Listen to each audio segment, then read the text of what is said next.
Everybody, we are back. It is Taped on Live's favorite podcast, favorite channel, favorite everything. We are back. You guys already know what to do. Hit the subscribe button, subscribe. Hit the like button if you like it. Hit the dislike button if you don't like it. Leave a comment if you like it. Leave a comment if you don't like it. Also follow us on Twitter at DMarkJohnNFL for me, at MHolder95 for Matt, and of course, PandaSups.com. Discount code TDL for 35% off. All right. So here we go, guys. We're going over the Miami Dolphins today. Checking out. Did you think about that one for a second? Yeah, I did. I think about it for a second. We're going over the Miami Dolphins today. Week 11, right? It's week 11, right? Is that right? Yep. 10? Yeah. Okay. Week 11. All right. I mean, this season's going by damn fast. It's going quick as hell. I mean, college football's that point in the year where we forget mascots and don't even know what week it is. I love it. Exactly, man. Exactly. All right. So Dolphins are explosive on offense. We all know that. And then we're going to look at their defense. Matt's going to show us their run defense because we know the Raiders are going to try to play keep away here. What are some of your thoughts on their run defense from you watching the film? Yeah, I mean, just to kind of in general, like their defense, like if you look at how it's constructed, like they're built to defend the pass. Like they're built to kind of complement their offense in a little bit, like what you're just talking about. You know, their offense is explosive and quick hitting. Like they want to get those big plays and play from ahead. So they're kind of built to defend the pass, like guys like Jalen Phillips, Bradley Chubb, even a little bit. Obviously, the two corners now, and Xavier Howard and Jalen Ramsey, like they're built to defend the pass. And I know running the ball, they actually have some decent stats this year. Like I think they're giving up 109 yards per game, which is like 13th best in the NFL. I think something like that. So they're ranked towards the top half of the league in run defense. But I think that's a lot of that has to do with them playing from ahead for most of the year and teams having to run the ball. Like we'll see a little bit, dive into what the Chiefs did against them. Like the Chiefs had, I think, even more opportunities to get more rushing yards. We'll go over that a little bit too. But like that's kind of how they were able to control the game in the second half, especially as they got up early and then were able to run the ball. Like we'll see it. Like they're just not a great run defending team. There's two guys that I'm really worried about overall more than anything against the run, I should say. Okay. Yeah, I mean, that's the way the Raiders have to win this game. You know, Vic Fangio's never been really good against the run, unless he has like unless he has like a Khalil Mack or somebody like that who just plays the run so damn well, and he can play 6 in the box because that's what he likes to do. He doesn't like to do the 7 in the box, 8 in the box type of thing. He's like the original. You know, Brandon Staley came up under him, right? And so they kind of the same kind of aspect there when it comes to stopping the run. If they ain't got the dogs up front, if you don't have the Aaron Donalds or those guys, they're not going to play the run very well. And you can see it. You know, Josh Jacobs has had great games against Vic Fangio historically, so that should be cool to watch. This offense is interesting because I mean, this offense is just so damn fast, and you know they are very innovative with like the motions and like the stuff to do. It's kind of funny watching it that Bo Hardegree has been stealing so much stuff from them, man. It's this past game I saw this reverse the Dolphins did. I'm like the Raiders did that same reverse. They have Michael this way and come back around, and then you see the Dolphins do that same reverse with Alec Ingold, and then have it come back around with somebody else, and just so much that he's like taken from that offense. So you can tell he's watching it, or I don't know if Scott Turner's doing that. I don't know who's implementing a lot of that stuff, but watching that offense and watching what the Raiders are doing is kind of interesting to see. Just that I was like, wow, that's cool. Yeah. But stopping these guys, I mean, Achane, is it Achane, right? That's how you said it, right? Achane. Achane. Okay. He's playing this week. So the running game is totally different. I had to go back to the Giants game, and that dude, I don't know. I mean, his stats are ridiculous. And he is fast as all hell, and they run. He doesn't run the ball much either. That's the thing. He's not gonna run the ball that much. He's gonna have like 10 carries tops, right? But if that it could be for 150 if you don't mess around. I was gonna say he's gonna have 10 carries, but for 100 yards still. For 150. That's what he went against the Giants. He was 18 for 203 against the Dolphins, and that was just because they were trying to run the clock out and they couldn't stop him. And then against for somebody else, he had a lot of yards too. Only the 3 games he really played, and he got hurt and got on IR. So he's coming back this week. Mosert's okay, and then of course you got Tyreek Hill and Jalen Waddle. Other than that, I mean, if you want all the other guys to beat you, so you want, in my opinion, you want Tua to beat you, which just sounds crazy. He's like, you don't want Tyreek Hill to beat you. I'd rather have Jalen Waddle go off and have a huge game. You know what I'm saying? Have that huge game this week. But other than that, man, you don't want Tyreek Hill to beat you. You don't want Achane to beat you. And if I think you could slow down those two guys, and especially Hill, you can really control this football team a little bit. So, I mean, if you can stop the run, I think you can stop the run on them because their guards are out. They're not going to be able to run the ball that well. It's just if they do get some good blocking, you got to tackle, or it's going to be 6 really quick. Yeah. And that's I think the thing that worries me like the most about this game is like we know Marcus Peters at 30 years old isn't going to be able to run with Tyreek Hill or Jalen Waddle, so you're going to have to give safety help. And then on the top of it, like you just said, those running backs are pretty explosive too. Like Achane can hurt you too. So if you have a safety out of the box, especially if the Raiders defensive tackles don't show up like they have been in the last couple of weeks, like it could be a long day defensively where there's a lot of big plays that, obviously like we were just talking about can ruin their whole game plan. So I think that's part of like just thinking about it. I'm curious to see what you found on tape. Like that really worries me when I think about this game is like, man, they're going to have to take those guys out of the box. We know Marcus Peters isn't going to be able to run downfield with those guys. And I mean, Amik Robertson is cleared. He at least cleared concussion protocol. I think I saw that yesterday. Yeah. But we know Amik's good for probably one coverage break a game at this point, or one big play. And same thing with Ja'Cory Bennett, who can run, but has those mental lapses. So yeah, be an interesting one. So I did look up something. I have Derek from Steelers, my boy Derek. He breaks down the Steelers stuff. He looked up cover 5 and cover 2 for me on SIS, and because I'm going to break that down a little bit. And Tua is 14 out of 24 versus cover 5, no touchdowns, so under 58%. Against cover 2, he does a lot better, but he's been sacked 4 times, no touchdowns, but they do have some big plays off of cover 2. So I think that's kind of you just got to play those type of coverages against them. But then it's harder to say that because Achane could go for just on one play. So I mean, the linebackers got to come to play too. The linebackers, this is a game where Spillane and whoever the other guy is, they gotta get depth, and they gotta make Tua get off his first read, which I'm going to show that too. I'm just going to go on offense first, but it's a huge game for those two. Whoever's playing linebacker, and that's why I want them to play Luke Masterson, because hopefully they get smart here and they're like, okay, who gives us the best chance to play 6 in the box? Yeah. Down to down, and it's not Divine Diablo. It's not, man. And we need Luke Masterson, a guy who's going to know where to go on his zone drop. You know what I mean? Like right away. Those type of players. That's what it's about. But let's just get into the offense, though. Sounds good. All right, so we're gonna start off with Achane. I keep saying I gotta make sure I say that right. Achane. See, man, these guys these names. Achane. Achane is very fast. Let's just say that. Achane is very fast, and they like to do these reverses with him. He took like 5 steps here. He got like 30 yards on a reverse. And they get these guys outside, and it's just easy for him. Easy on reverses. Now this one goes for like 90 yards. It's like it's like a 70-yard touchdown on outside zone. To get the outside zone. I mean, I don't know. I don't think any of these guards are playing, to be honest. But this is what they look like with kind of this offensive line. You see, and Achane has great vision. He does, and you see he's able to turn this up, get right behind that, right? Just not even the best block here, but he's so fast that he can get through that hole so quick, and then he's off to the races. So the Raiders got to worry about that, man. They cannot let this guy do this. And he's not going to get a lot of carries. He's going to run reverse. He's going to run a couple outside zone runs. And you just don't want to be down 30-0 after he does those. So then he gets more carries. Because he's not going to get a lot. He's not going to get a lot of carries. He doesn't play that much. That's the thing. He's like he just closes out games with crazy runs. So yeah, you got to worry about it. I'm not going to see many guys where they go 80 yards untouched, basically. Yeah. He looks like he's like jogging. He's not even running that fast. And they like to do these kind of pin pull sweeps with him too. Like I said, they like to get him outside because that's where he's going to run the best. They don't try to run him inside. Mike McDaniel was smarter than that. I'm going to get him outside, get him in space, and just like how quick he turns upfield here. He doesn't break too many tackles in the open field. But this is what he does. I mean, this is how they use him.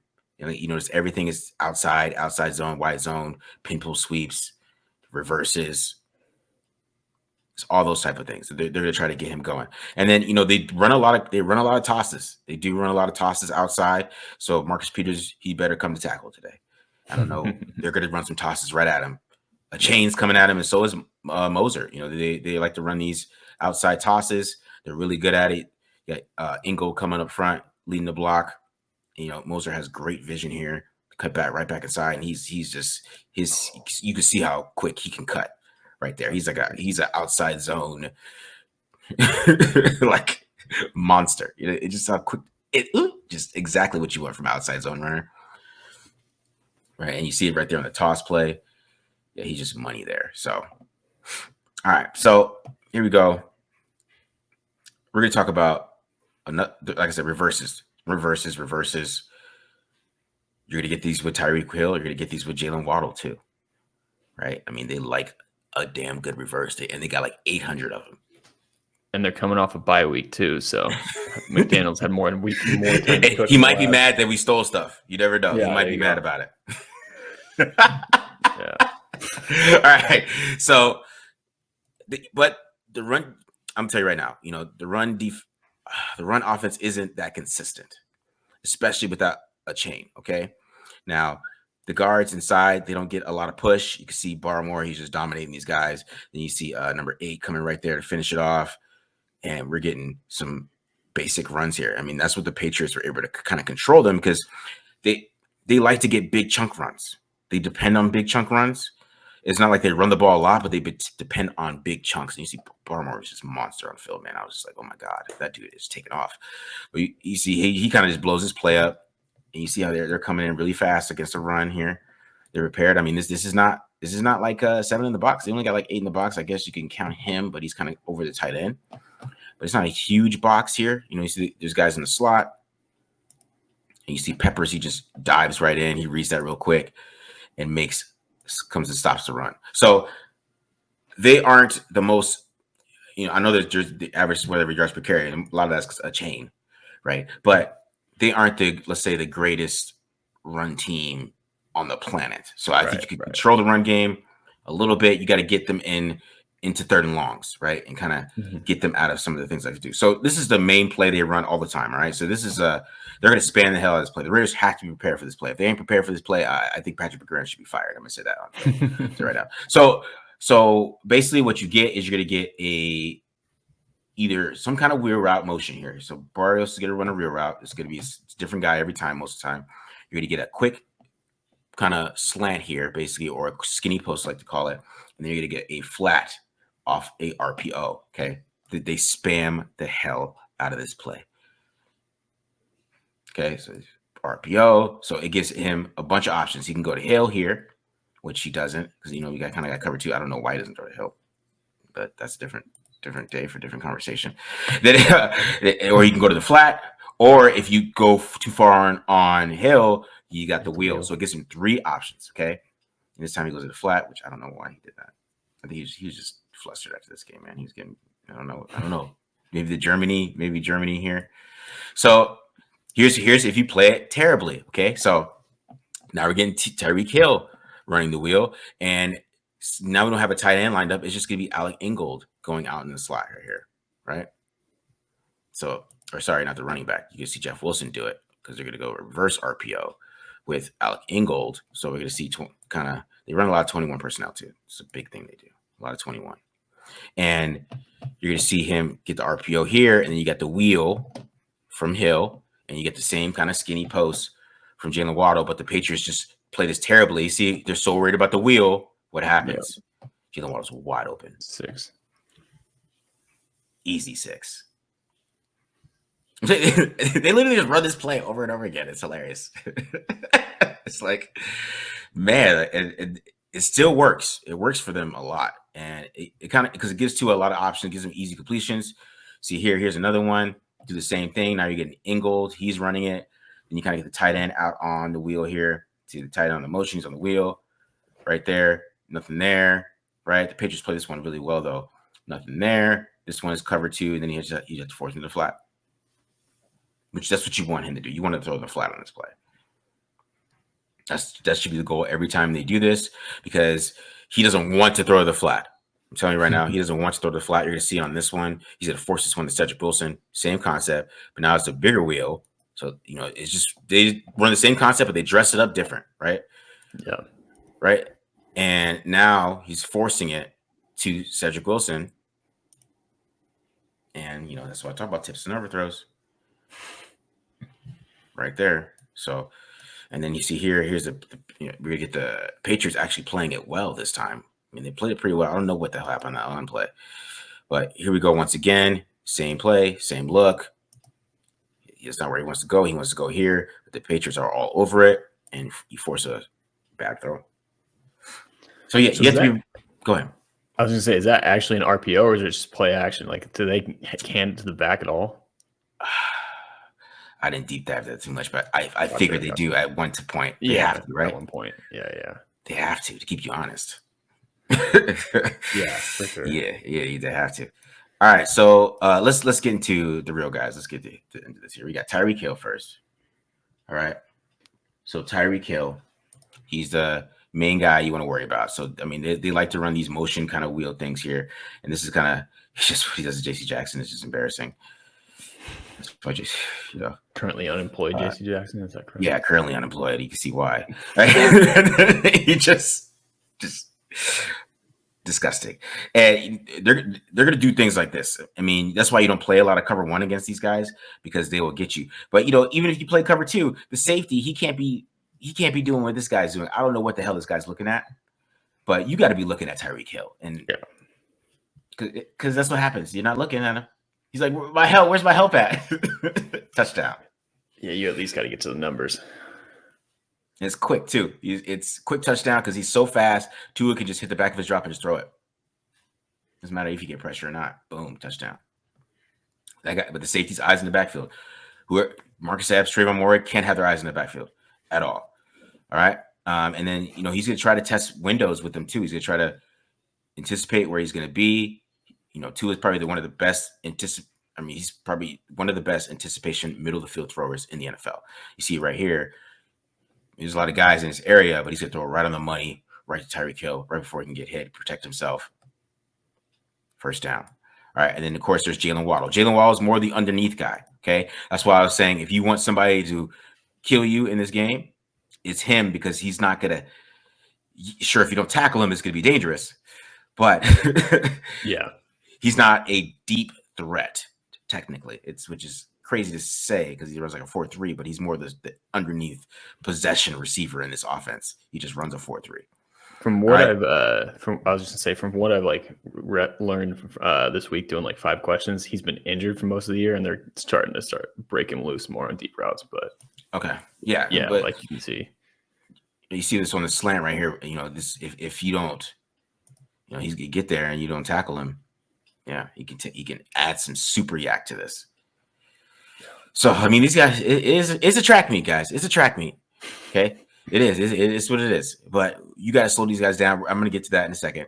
But, Tua also, like I said, he's probably one of the best anticipation middle of the field throwers. You got drive concept. I just like how they did this, because you move Tyreek Hill into a tight end position type of thing, and you run the drive concept, which is a dig and then an over route. This is a great design of a basic West Coast offense. I mean, this dude, he can call some plays, man. And this is probably my favorite Tua throw all year. And this is the type of anticipation he can show, though. And this is versus cover 2 as well. You see, the ball's already out, man. Look at this. And he does this kind of Tom Brady slide thing. Ball's already out. It's crazy anticipation there, man. Crazy.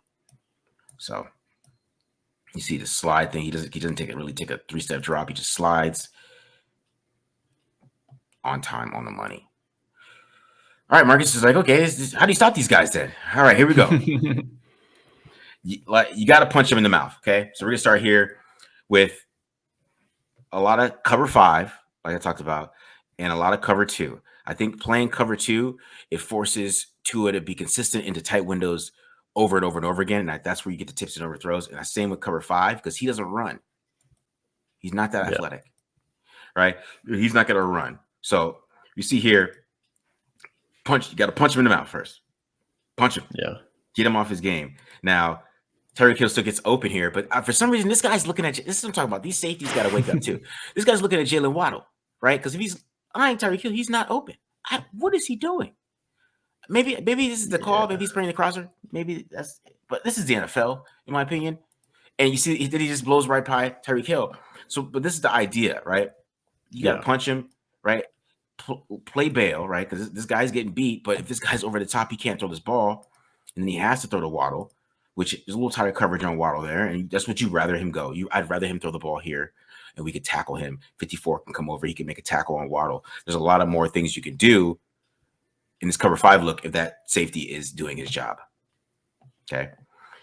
Now here we go, cover 2. Kind of can see, and then when you get a bump on Hill too, that's when you got to bump Hill. You got to hit him consistently. Cover 2, boom, right before 5 yards, get some hands on him, get him off that route. Yeah. Takes everything they want to do away. Then he tries to come backside. He has to force it. Right, nothing there. So you got to get hands on Tyreek Hill. Got to get hands on Hill. And then, like I said, a lot of hands on these guys. Get some press, and then play a lot of cover 5. He's say these guys aren't physical receivers. Knock these dudes over. Look at on the ground. These dudes are on the ground, already falling. This flag actually gets picked up, and that's how you control. You have to play these guys like this, or they're gonna be all over you. And you want Tua to try to make some plays with his legs. I'm saying he's not fast. And that's why you can play cover 5. And you see here they're playing cover 5 on this one again. The Patriots, right? They switch into it. They show single high, and then they go into cover 5, and they see 31. He's Jack. That's Jones right there, too, right? No, that's different Jones. They have 3 Joneses. Like 8. So many Joneses. All right, and then but you see how he's playing the inside route like this. Because the Patriots had a pretty damn good game plan. They're just not the team for it, right? And then Tua ends up throwing a bad ball here, right? And then once you mix it up and you get him off his first read and you get some of these linebackers in the right depth, and he should start throwing picks. And this is an awful decision because he's going to force it to those guys. He's forcing it, right? Yeah. And he doesn't throw to anybody else. It is rare. And so this is another one as we talk about tips and overthrows. So they're going to be in cover 2 in this one, right? And he's going to force it in between this window, and he has to be very accurate and throw the ball high over the linebackers, and you get a high throw, and that's where you get those tips and overthrows. And I don't know who 21 is, but hopefully Marcus Epps or Trevor Morgan don't play like that. And I started that one kind of long, Matt, but oh, you're good. You're good. No, yeah, that's interesting. Yeah. The only thing that worries me is have we seen I'd be curious, has Marcus Peters played in press coverage once this year? If he has, not very often. So that's I beating him up in the line of scrimmage, 1,000% agree. It's just I don't know if that's what they're going to do. If they're going to change it up, which I don't know, maybe this is a good time to give him a different look and try it at least. But yeah, be interesting to see because they still got to figure out how to stop that running game, like you said, with 6, maybe 7 in the box, but probably more like 6. So. To be honest, if Marcus Peters can't do it, then you better put Amik out there. Amik will do it. Yeah. And I'm sure, Jack Jones will do it. So if Marcus Peters wants to be soft, he can't be soft in this game. I'm sorry. Yeah. You cannot be soft for these guys. They want you to be soft. Yeah. They don't want that. They don't want to get punched in the face. So that's how you got to stop these guys. You got to punch these dudes in the mouth. That's the game plan to me. Punch them in the mouth, play cover 5. Go ahead. I was going to say, too, one of the things that I liked about Ja'Cory Bennett was he was great in press man coverage. So maybe this is the week where he does get more playing time and maybe change it up a little bit. Because if he can, get into those guys, I know he's not the biggest guy in the world, but he is physical and feisty. So if he's, maybe a better fit for playing these guys, especially with some safety help, then might be him and Amik's week to shine. Yeah, for sure, man, for sure. All right, let's go get into the run defense. Sounds good. All right. So, yeah, like I said, wanted to dive into a little bit of the Dolphins run defense. Against Kansas City, they had a 50.6 PFF grade against the run, which was their second lowest since week 1. But Kansas City only averaged 3.9 yards per carry, had 93 yards. So kind of want to dive into and see what happened a little bit there. I think a lot of it we'll start here with what we don't want to see happen. First things first, like what I mentioned, one of the guys you don't want to, one of the guys that can screw with the Raiders run game is going to be Christian Wilkins. Pretty good defensive tackle. He's going to go up against Trey Smith here. Does a pretty damn good job getting off the block against a quality opponent. Doesn't end up making the play here, but again, this is not what you want. If you're Greg Van Roten and going up against that guy who, again, Trey Smith's a damn good player, and Wilkins got to him a few times this game. The other guy I'm concerned about, David Long Jr. He's not great at taking on blocks, but I haven't seen a guy be able to split blocks like this in the second level like he's been able to do. He's actually been pretty good against the run this year. I think one of the better run defense grades on PFF. So been having a pretty good year, and we'll see it again here on this one. I don't think I've ever seen a linebacker be able to split blocks quite like he has. You'll see this too. I think that's Gray that's coming up to the second level, and he's going to get some help from Smith.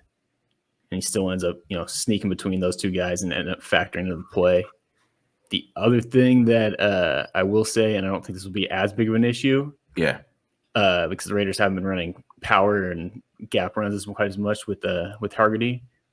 Got to get a better effort than that when we get from Trey Smith on the polar, because that'll wreck the run game all day. If you can get a hat on these guys, I think you'll be all right. We'll see that a little bit in a second here, but obviously can't let those guys work inside of you and use their athleticism to their advantage. Moving on to a little bit of the positive stuff. The Dolphins, Vic Fangio, they love to slant their defensive line a lot. Like here, you're going to see them slant the D-line strong, and the Chiefs have a great play call for it to run weak, which basically helps them. If we watch Christian Wilkins here, that's going to help them block Christian Wilkins on his own. That makes it easy with his momentum going the way that they want him to go. And as we can see, that's beautiful right there. That's exactly what you're looking for out of this play. And the other thing is, please, for the love of God, run at Jerome Baker. Jerome Baker, I know he's been a decent running linebacker in the past against the run, but that guy's not like David Long where he can squirt through blocks and slip through guys. He just kind of is a refrigerator magnet that gets pushed around. So please run at that guy. Please. All right, here we're getting to a little bit of how the defensive line struggled to get off blocks. Another, what is that? Looks like inside zone. You can see it right here. That guy's covered up here. Got the splitter cutting Jalen Phillips. And this isn't the greatest example because it's only going to go for a 2-yard run. But if I'm coaching up Isaiah Pacheco, and I think Josh Jacobs will be better at this, we've got a lane here, right? Yeah. We just work off Donovan Smith's ass right here and cut it up. He might score. Got obviously Holland going the opposite direction. Trey Smith's coming to maybe pick him up. We're at least getting more yards. But again, don't want to run away from 51 because that guy can make some plays against the run. Why did he go outside anyways? I was watching that. Sorry. Honestly, man, Pacheco, I know he gets a lot of credit, but the Chiefs O-line kind of makes it easy for him. His lateral movement, he should have won. He's probably half a step late, but I was like, that should have been cut up the field. That's one of the things that encourages me. Is I think a guy like Jacobs, who is a good lateral mover, will be able to see that hole and then hit it a little bit better than what the Chiefs were able to do. All right, here we'll kind of get the same thing. Tooney does lose a little bit on the inside, but as you can see, no one's really getting off blocks. You get a hat on a hat. Now, granted, the Chiefs O-line is pretty good, but if you get a hat on a hat, even Kelsey here is getting some push, and then Pacheco can just pretty much put his head down and get an easy 5 yards. This is what you want if you're the Raiders on Sunday, right? When we talk about playing ball control and running the ball, we'll take 5-yard runs all the way down the field. And I think you can get that if you can get, again, a hat on a hat and block these guys up front. Get the same type of play here, similar type of thing. Again, Tooney gets beat across his face a little bit here, and Kelsey, who we know isn't a great run blocker, is going to be beat by Phillips. But for the most part, you can still kind of put your pads down, get your head down, and pick up, these chunk runs, which I think are going to be huge for the Raiders going into on Sunday that I think Jacobs can take advantage of. Let's see. Oh yeah, here we get a little wham, little ISO again. When you get a lot of guys that you can barely see the defender, you're blocking this up pretty well. And the Chiefs also did this too, where they did a lot of misdirection stuff. We'll get to that in a second. Again, we got everyone blocked up front. put the pads down, pick up 6. Yeah. So that's kind of what I'm talking about. Like if you can get a body on a body, I don't think these guys are that good to beat you. I mean, again, Kelsey's going to be ISOing David Long, who's the linebacker I said that you need to worry about. Again, Long's not great at taking on blocks. He wants to slip inside and dip underneath the block. So if you get a body on him, I think you can get there. Obviously, you got to block up Christian Wilkins too, and that might hit for an even longer play. All right, we're going to end with a little misdirection here that I was just talking about. This is late in the game. Chiefs are trying to run out the clock. And they did this a lot where they had these like almost counter steps basically on zone runs. And I think the big reason is, if you watch is this Javon Holland, is he over pursues hard. Like right here, he's almost overlapping and blocking is that Long Jr. too, and makes that block easy for 83. And again, that's Josh Jacobs one-on-one with the safety. I'll take that every single time. Every time. Even Pacheco picks up, what is that, 8, just running hard. So that's kind of the encouraging part about this run defense is I think, again, you get a hat on a hat. Nice walk by Creed Humphrey there too. I think you can be able to at least pick up chunk runs by just getting a little bit of push and, Jacobs being able to put his shoulder or his head down and pick up yards. So I feel like the opportunities will be there for him. It's just a matter of if the offensive line can at least stay in front of their guys. I think that's one of the biggest difference in the clips that we were just watching with the Chiefs O-line is the Chiefs O-line can actually move some people, whereas we can see, as we've talked about a little bit with the Raiders, is they haven't been great at doing that so far this year. But again, you get a hat on a hat. Those guys aren't going to be getting off blocks. Jacobs can pick up chunk runs all day. Yeah, that was very encouraging for the game. I mean, because that looks like they could be able to run the football on this team and be consistent there. Get some movement, kind of stick with it a little bit. Then maybe run some play action, kind of get these, get those guys open over the middle and kind of move Adams around. And because it's going to be harder for them to pass in this game, in my opinion. I think this team is like built. That's what the Dolphins are built. They're built to be up. Exactly. Yeah. Right. So since they're built to be up, it's going to be harder to pass. And you got Ramsey, he's coming back, he's healthy. You got Xavier Howard, Javon Holland's a dog back there. Bradley Chubb, Jalen Phillips, they can rush the passer. Christian Wilkins can rush the passer from the inside.